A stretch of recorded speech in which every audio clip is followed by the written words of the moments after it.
बच्चों, ये कहानी है दो चूड़ियों की। घने जंगल में बरगद का पेड़ था। उस पेड़ पर चिड़िया का घोंसला था। उसके दो छोटे छोटे बच्चे थे।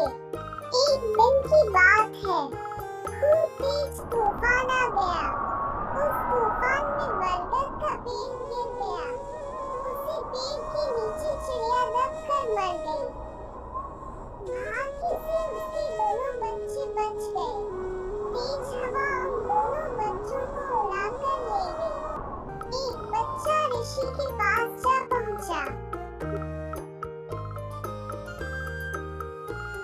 ऋषि ने चिड़िया को खूब अच्छी शिक्षा दी।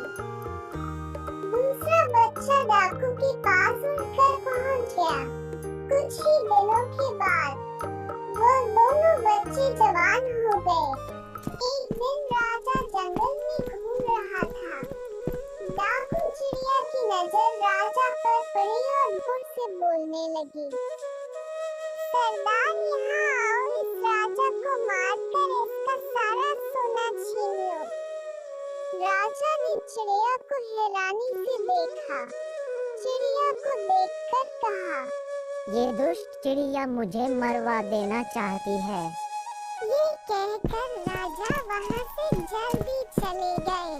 दूर कहीं घने जंगल में जा पहुँचा। वहाँ पर पेड़ के नीचे बैठ गया। ऊपर से चिड़िया बोली, राजा आपका ऋषि आश्रम में स्वागत है। पास में ही ऋषि का आश्रम था। राजा ने चिड़िया को देखा, हैरान रह गया और कहने लगा, हूबहू एक सी चिड़िया। इतने में ऋषि वहाँ पहुँच गए। राजा ने ऋषि से कहा, गुरुजी, मैंने इसमें की चूड़िया हूबहू देखी है। वो मुझे मारने के लिए कह रही थी। ऋषि ने राजा से बताया, एक ही चिड़िया के जुड़वा बच्चे हैं। एक दिन खूब तेज तूफान आया।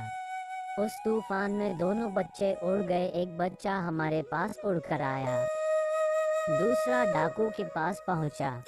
ऋषि की बात राजा की समझ में आ गई और ऋषि से धन्यवाद कहकर